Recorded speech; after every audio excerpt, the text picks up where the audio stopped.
Hi there, this is Ayush from Master Mechanical Design and welcome you to the first lesson of our brand new series, Hydraulic System Design. In this first lesson, we will explore all the essential components of a hydraulic system and how they work together in a hydraulic circuit. In this video, we will also debunk some common misconceptions about hydraulics. Like most of us believes hydraulic pumps create pressure in hydraulic system. But this is not true. Then the question is, if hydraulic pump do not create pressure, then which component create pressure? How do we determine the pressure, working pressure in hydraulic system? Like we consider 4 to 5 bar for pneumatic system, right? So this video is going to be a solid foundation to understanding the hydraulic system. So make sure you watch this video till the end. So let's start from very basic. What is hydraulics? What comes in our mind when we think about hydraulics? Oil, right? And high pressure or heavy force. So yes, in simple terms, hydraulic is a science of using liquid under pressure, typically oil, to generate, control and transmit the power. And there are countless applications of hydraulic system. For example, a mobile crane, something we all have seen at construction site, the crane's arms uses hydraulic cylinders to lift extremely heavy weight. Forklift also use hydraulics power to lift and transport the weight. Heavy press machineries, commonly used for sheet metal bending or forming applications, are mostly use hydraulic system. Scissor lifts, often used for maintenance and construction work, use hydraulic cylinders to elevate heavy weights. And these are just few examples, but all the hydraulic systems consist of two main units. First is oil pumping unit, often called hydraulic power pack or hydraulic power unit, HPU, the heart of the hydraulic system. And the second is actuator unit, such as hydraulic cylinder or hydraulic motor. Now, the hydraulic power unit, being the heart of the system, is made of 5 essential components. The first obvious component is some liter of oil in a tank called oil reservoir. Second is a pump, creates a flow of oil in entire hydraulic system. Third is a motor or IC engine to drive the pump. Fourth, a pressure relay valve. This protects the system from excessive pressure buildup. And fifth is directional control valve.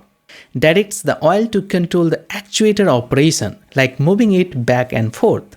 And second unit, the actuator unit, such as hydraulic cylinder, uses pressurized oil from HPU, hydraulic power unit, to perform useful mechanical work, like lifting, pressing or moving something.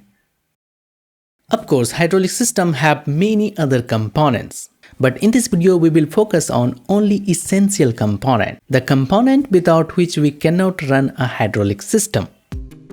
So let's start with hydraulic oil. The lifeblood of the hydraulic system. It's not just oil, but it's a clean oil and especially formulated for hydraulic systems. Now, some of you might wonder why we use oil. Why not just water? As we often see in DIY robotics arm toys. So there are a few very clear reasons why water is not suitable for hydraulic system. First is corrosion. Water causes rust and corrosion, which can quickly damage the metallic components in system. Second is thermal limitation. Water has a narrow boiling, smoking and freezing range. So under high pressure and temperature, water can easily turn into steam, and in winter it can freeze into ice, making it impossible to pump and use effectively. And third reason is viscosity. Water viscosity is very low, around 1 centistock at 20 degrees centigrade. This makes it extremely thin and unsuitable for high pressure pumps. But on the other hand, hydraulic oil is especially designed with an optimal viscosity range, usually between 13 to 400 centistocks. depending on application. This ensures that oil is thin enough to pump and handle efficiently under high pressure and temperature, while also providing proper lubrication. The most commonly used hydraulic oil grades are 32, 46, and 68. So yes, you can note down these oil grades for hydraulic systems. And these numbers indicate oil viscosity in centistokes. 1 centistokes equal to 1 meter square per second. And we store the hydraulic oil in a tank called oil reservoir. As per general rule, the tank volume capacity should be 2 to 4 times of the hydraulic pump flow rate in liter per minute. For example, if pump flow rate is, let's say, 50 liter per minute, the reservoir's capacity should be around 200 liter. This ensures the system has enough oil to operate efficiently and dissipate heat effectively, which is crucial for maintaining the viscosity of the oil. Ideally, the reservoir should be made of stainless steel because it resists the corrosion. However, this is a controversial topic because many of us believe that since we are storing oil in tank, then corrosion cannot be happen. But here is the problem. The tank isn't filled fully with oil. So the area above the oil level is exposed to air and moisture, which leads to corrosion over time. But since stainless steel is expensive, most of hydraulic tanks are made of mild steel and painted on the inside with a special protective coating. But before coating, we must do sandblasting on inner surface. This process prevents the rusting and extends the tank lifespan.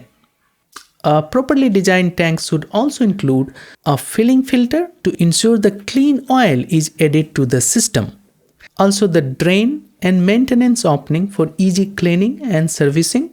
Also some necessary accessories such as temperature and oil level indicator. In some cases also include water heat exchanger or air cooler, which helps to maintain the oil temperature within safe operating limit. We will do detailed designing of oil reservoir in a separate video. And now it's time to move to the next most important component of hydraulic power unit, the hydraulic pump. In industrial application, we commonly use 3 types of hydraulic pumps: gear pumps, piston pump, and vane pump. But a pump cannot operate its own. It's required external power source such as electrical motor or internal combustion engine to drive the pump. In mobile equipments like a crane or forklift, the vehicle IC engine is used to drive the pump. And for factory automation such as press machine, an induction motor is most common choice to drive the pump.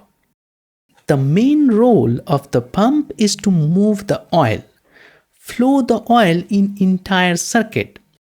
It's pull the oil from the tank through its inlet port and push it to the hydraulic circuit through the outlet port. So we select the pump size as per their flow rate capacity, which we define in liter per minute at a specific speed, basically motor speed like 1500 rpm or 1800 rpm or 3000 rpm. Because the flow rate depends on how faster the pumps rotate. High speed means high flow rate. For instance, a UK gear pump PG3 330 produces 20 liter per minute at 500 rpm, but at standard motor speed 1500 rpm it's deliver 50 liter per minute. 50 liter per minute means pump will deliver 50 liter of oil in a system if we run continuously for 1 minute. Very simple. Now, there is a common belief that pumps not only pushes the oil, flow the oil in circuit, but also create pressure. But this is not true. A pump's job is to just push the oil through the system. The pressure is entirely the result of resistance in system. If there is no resistance, for instance, if the pump outlet is directly connected back to the tank, the pressure gauge will show 0. No pressure in circuit at all. The pressure only being to build when oil encounter any resistance or obstacle in flow, like a hydraulic cylinder. As the oil flows into the cylinder, it starts filling and pushes the piston outward. So this movement faces some resistance, either due to the weight of the load on piston or the friction inside the cylinder. And as a result, the pressure starts to develop in system. The greater the load or resistance, the higher the pressure required to keep the oil flowing and pushing the piston.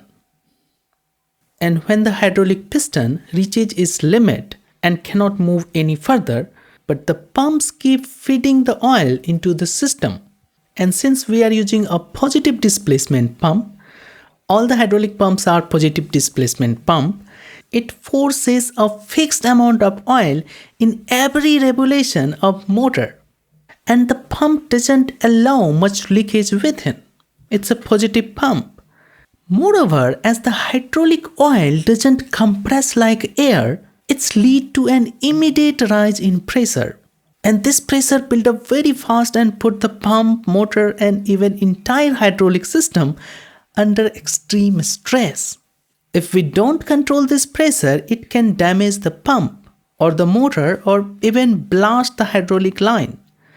And this is why we must have a pressure relief valve in every hydraulic circuit, the fourth most important component of hydraulic system.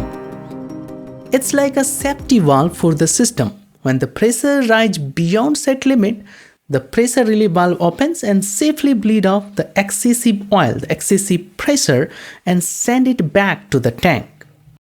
The relief valve pressure can be adjusted and setting to the right level. Typically, the relief pressure should be 10% higher than the working pressure. For example, if working pressure is 100 bar, you would set the relief pressure at 110 bar.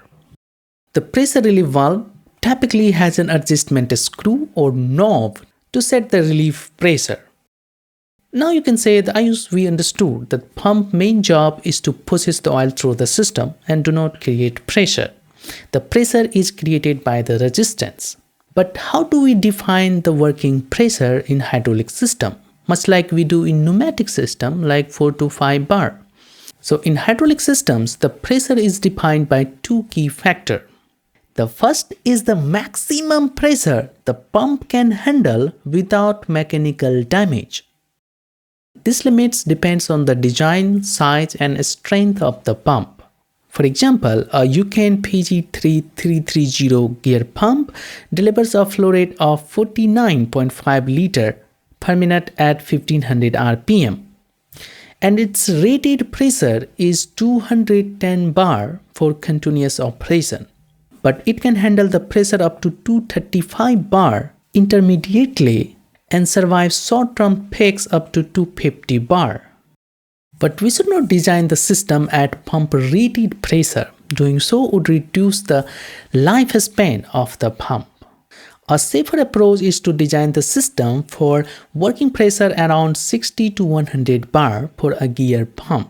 But also keep in mind that maximum pressure of a pump also depends on the size and type of the pump. For a smaller gear pump, the pressure capacity drops to 160 bar, while piston pump can handle much higher pressure up to 350 bar. However, as we increase the system operating pressure, certain trade-offs rise, particularly in flow rate. For example, wind pump tends to lose some efficiency at higher pressure. So in simple terms, there are three types of pressure to consider in hydraulic system. First is the maximum rated pressure of the pump, which is the highest pressure the pump can sustain while delivering its rated flow rate without failure. For a gear pumps, it's usually range from 150 to 200 bar, while a piston pump can handle 300 to 400 bar. Second is the working pressure, which is the pressure at which system is designed to operate.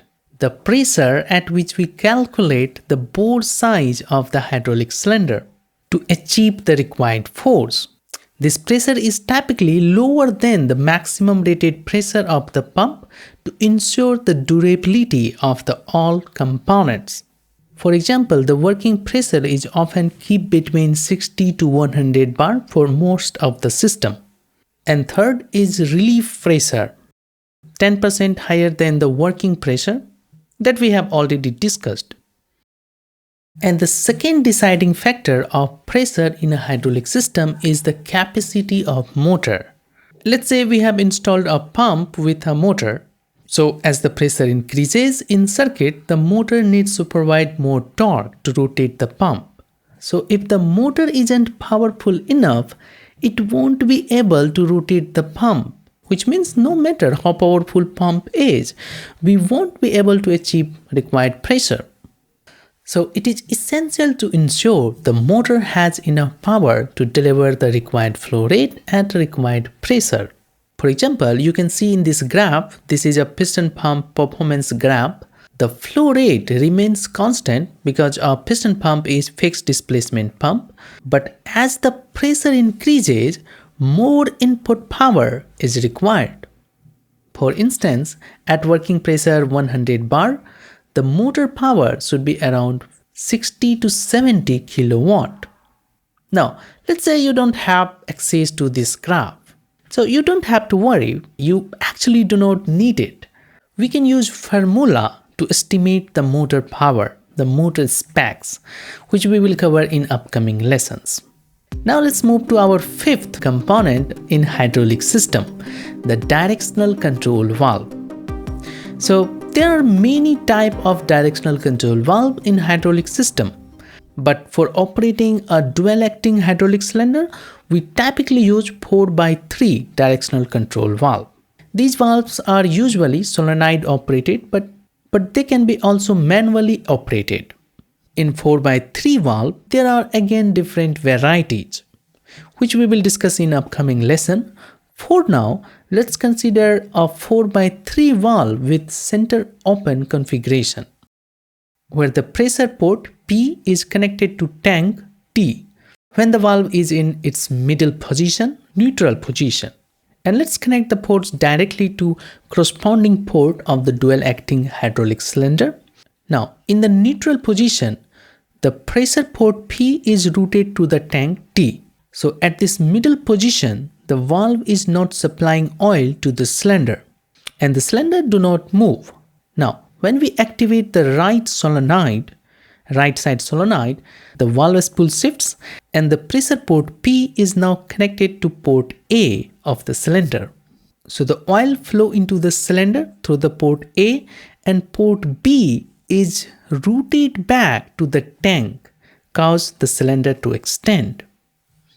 And as the cylinder extends, the pressure will increase and eventually reaches its working pressure, let's say 100 bar. And when the cylinder reaches its end position and there's no more space for oil to enter, the system pressure will begin to rise, and pressure relief valve will open and release the excess pressure and keep the system pressure within the designed limit working pressure and prevents damage to the component. And after the job done, we switched to the opposite position, activating the left solenoid. This redirects the hydraulic fluid to the port B of the cylinder, and oil now flows into the port B, and the port A is routed back to the tank. And as a result, the cylinder starts to retract, and this is how a hydraulic system works. Now, if you're wondering, where's the exhaust port? Like in pneumatic valves. So in hydraulics, you don't find an exhaust port. Instead, we use return port to send the oil back to the tank. This is because, unlike air, we cannot just exhaust the oil in atmosphere. That would empty the tank. So in hydraulic system, we design a full circuit where oil is continuously recirculating. Now, if you are thinking about the tank symbol and wondering if there is another tank, so no, it's just referred to the same main tank, a single tank. In a standard hydraulic circuit, we don't need to run all the return lines to a single symbol of reservoir. The reservoir symbol simply indicates the same one main tank, one reservoir. We will dive deeper in hydraulic circuit design in a separate video in this series. Now, here let me also clarify that the reservoir is not storing the pressurized oil. Means it's just an open tank with no pressure. Because in hydraulic system we deals with higher pressure, and unlike air we cannot compress the oil and store in a tank. In pneumatic system the compressor store the compressed air and only run when pressure drops in whole system up to a certain level. But in hydraulics we haven't that much compression. So whenever we need to move the actuator, every time we pump the oil, every time we need to turn on the motor, pump the oil and move the piston in cylinder. If we do not push the oil, the cylinder won't move. But here is the something that we need to note. Oil cannot be compressed, right? Well, it's get compressed under high pressure, about 1% of its volume per 14 megapascal, 140 bar. And if the oil is compressed by more than half a liter, we need a decompression valve to unload the compressed oil. Without it, it could be leakage the fittings at any cost.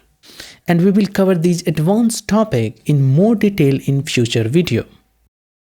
And this was the basic overview of a hydraulic system and how it works. And as a designer like myself working on a special purpose machines, our job is to calculate the required force for the hydraulic cylinder and size calculation of main components like hydraulic pumps and motor capacity. And once we're done with the calculations, we pass on the specs, all the size calculation to the hydraulic manufacturer to do the production. But in this series, we will go one step further. We will not only sizing the component, we will not only do the calculation, but we will also design every component for manufacturing, just like a hydraulic manufacturer do, including hydraulic cylinder and hydraulic power pack.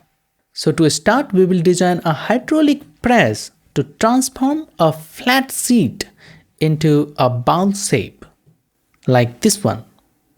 So in next video, first we will calculate the required force, the required hydraulic force needed to make this happen. So next video should be on your screen or you can check the description. And thank you so much for watching this video.